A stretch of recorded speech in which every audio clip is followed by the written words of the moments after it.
भाई Danny Olmo injured हो गया है, लेकिन बारसा फैंस को निराश होने की कोई जरूरत नहीं है बिकॉज एंसु फैटी, गावी और फ्रैंकी डियोंग ग्रुप के साथ ट्रेनिंग कर रहे हैं। इस बारे में बात करेंगे।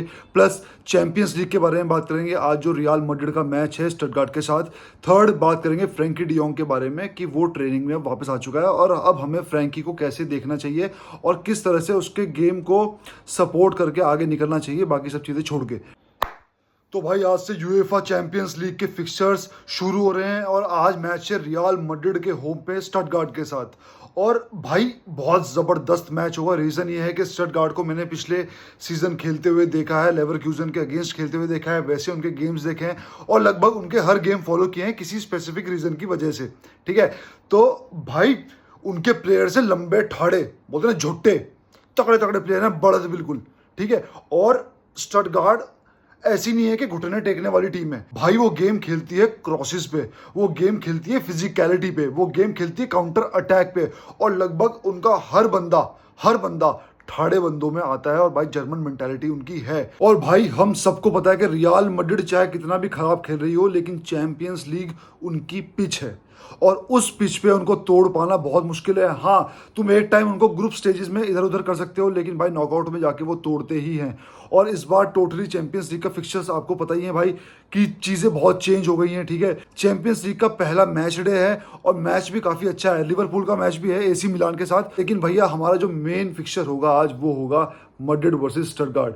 और मैड्रिड को उनके घर पे चैंपियंस लीग में पेल पाना बहुत मुश्किल है और स्टटगार्ट के सामने बड़ी चुनौती है। और अगर ये काम कोई कर सकता है, इस मैच से कोई ड्रॉ निकाल सकता है, इस मैच से कोई जीत लेके आ सकता है on the basis of Madrid की करंट फॉर्म, तो वो स्टटगार्ट ही है। लेकिन मुझे ऐसा लगता है भाई कि जो डिफरेंट ग्रेवी शो करती है मैड्रिड चैंपियंस लीग में, उस चीज़ को देखते हुए थोड़ा मुश्किल लग रहा है। लेकिन भाई मैं एक्साइटेड हूं कि यूसीएल आ चुका है। तो भाई कैसा भी दौर चल रहा हो रियल मैड्रिड का अभी कि भाई बैलेंस नहीं है, ये नहीं है, वो नहीं है, लेकिन यूसीएल में उनको देखने का मजा आता है, उनकी मेंटालिटी का देखने का मजा आता है। और एज ए बारसा फैन हम ये चीजें अप्रिशिएट भी करते हैं और हर बंदा अप्रिशिएट करता है जो कि फुटबॉल से प्यार करता है। तो भाई मैच देखने लायक होगा। अब बात करते हैं भाई डैनी ओल्मो की इंजरी के बारे में।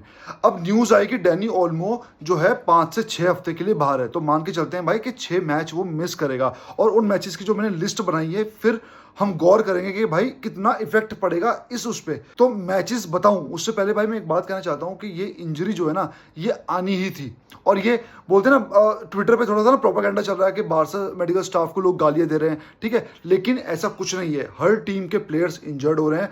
मैड्रिड की कितनी इंजरी हो चुकी है भाई, बेलिंगम, कामाविंगा, आपका ब्राहिम हो गया है लास्ट मैच में, मिलिटाओ को भी नॉक पड़ा है। तो भाई फुटबॉल इतना ज़्यादा हो रहा है कि इंजरी होना स्वाभाविक है। और जिस हिसाब से हम इंटरनेशनल ब्रेक से हल्का सा नॉक लेके आए थे डैनी ओल्मो के साथ, वो भी बहुत कम पे बीत गई, वरना बहुत वर्स्ट सिनेरियो हो सकते थे इंटरनेशनल ब्रेक के बाद।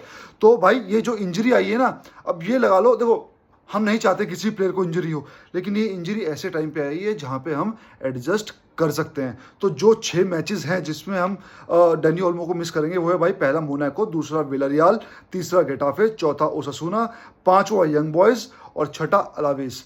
ये मैच वो हैं जो अगले इंटरनेशनल ब्रेक के पहले हैं। और इस वजह से इन 6 मैच के साथ साथ डैनी ओल्मो को इंटरनेशनल ब्रेक का भी रेस्ट मिलेगा, उसमें भी वो खेलने नहीं जाएगा। तो ये अच्छी बात है कि उसको वहाँ पे रेस्ट मिलेगा, क्योंकि इंटरनेशनल ब्रेक से आने के बाद तुरंत ही जो हमारे 4 तगड़े मैचेस हैं, पहला सेविया, दूसरा बायर्न, तीसरा मैड्रिड, चौथा स्पेनियोल। तो भाई दो तो डार्बी हैं तगड़ी, और बायर्न के साथ तो आपको पता है वो डार्बी से भी ऊपर की चीज़ होगी। देखो भाई, अगर ये इंजरी इंटरनेशनल ब्रेक के दौरान हो जाती और बाद के चारों मैचेस जो मेन मैचेस हैं, जिससे एक तरह से बहुत चीज़ें डिसाइड हो सकती हैं, है ना, वो मिस हो जाते, तो अच्छी बात यह है डैनी ओल्मो उनमें वापस आ जाएगा। इस टाइम फर्मिन भी वापस आ रहा है, ऐसा नहीं है, फर्मिन भी वापस आ रहा है, वो शायद मोनाको के अगेंस्ट खेलेगा। ठीक है, और अगर मोनाको के अगेंस्ट भी उसको प्रिकॉशन देखते हैं तो फिर वो अगले मैच में खेलेगा विलारियल के होम पे जाके। तो भाई एक गया तो दूसरा आया भी है। तो इसमें हमें सैड होने की कोई ज़रूरत नहीं है, हमें कंधे झुकाने की कोई ज़रूरत नहीं है कि इंजरी हो गई, इंजरी हो गई। ये पार्ट ऑफ द गेम है, इतनी बहुत ही इंजरीज चलती हैं और इस चीज़ को हमें पॉजिटिव वे में लेके आगे बढ़ना पड़ेगा। और हम चाहते हैं डैनी ओल्मो जल्दी से जल्दी रिकवर होकर वापस आए और बारसा में कंट्रीब्यूट करे। अब बात करते हैं भाई फ्रैंकी डियोंग के बारे में। भाई कल रात को ना मैं ट्रेनिंग सेशन देख रहा था बार्सिलोना का, जिसमें गावी भी ट्रेन कर रहा था, फ्रैंकी डियोंग भी ट्रेन कर रहा है। पहले न्यूज़ ये थी कि फ्रैंकी डियोंग का अभी श्योर नहीं है कब आएगा कब नहीं आएगा, लेकिन कल मैंने उसको ट्रेन करते हुए देखा है। तो जितने भी हमारे मसले हैं, जितने भी हमारी दिक्कतें हैं रिगार्डिंग फ्रैंकी डियोंग का एटीट्यूड, फ्रैंकी डियोंग की सैलरी, सब कुछ A to Z, तो भाई जैसे ही वो पिच पे उतरेगा उस टाइम वो एक क्लब रिप्रेजेंट कर रहा है और हम उसको पूरा सपोर्ट करेंगे। कोई विसलिंग उसको नहीं करनी चाहिए क्योंकि वो चीज़ें भारी हैं। हमारे घर में कितनी भी दिक्कत हो, लेकिन बाहर का जब कोई हाथ उठाता है तो हम साथ खड़े हो जाते हैं। तो भाई कितना भी हमारा फ्रैंकी डियोंग के साथ पंगा हो, कितना भी हमारा फ्रैंकी डियोंग के साथ ये हो कि वो प्रोफेशनल नहीं है, कितना भी हमारा ये हो कि वो बारसा से उतना प्यार नहीं करता जितना उसको प्यार करना चाहिए, ये सारे मुद्दे रखेंगे हम साइड में और हम सपोर्ट करेंगे जब वो हमारे क्लब के लिए पिच पे उतरेगा। और हम चाहते हैं वो सक्सेसफुल हो, साथ ही साथ ये भी चाहते हैं कि सक्सेसफुल होने के साथ साथ वो इतना अच्छा खेले कि अगले सीजन हम उसको ट्रांसफर मार्केट में डाल सकें। ठीक है, मेरा स्टैंड वही रहेगा, भले ही फ्रैंकी कुछ भी कर ले, कितना भी तगड़ा परफॉर्म कर ले, लेकिन अगले सीजन हमें उसे बेचना चाहिए। तो भाई तो जो न्यूज़ आ रही हुई है कि फ्रैंकी को गेटाफे के अगेंस्ट, जो गेटाफे हमारे होम पे खेलने आएगी, उसमें स्क्वाड में शामिल किया जाएगा और शायद वही उसका कमबैक गेम होगा। तो लेट्स होप फ्रैंकी अच्छा खेले, ठीक है, इंजर्ड ना हो, तगड़ी परफॉर्मेंस दे और बारसा अपना टॉप का लेवल बनाए रखे जो अभी बना हुआ है। और ये सारी इंजरीज के बाद, डैनी ओल्मो की इंजरी के बाद, फ्रैंकी डियोंग के रिटर्न के बाद, गावी के रिटर्न के बाद, हम एक और बैलेंस वाली टीम बने, हम एक और फिजिकल टीम बने, जो हैंसी फ्लिक हमें मॉन्स्टर बना के भाई एक हमारा जो ये रन चल रहा है, ठीक है, ये पर्पल पैच ना हो, ये अपना कंटिन्यू रहे। तब तक के लिए विस्कल बारसा।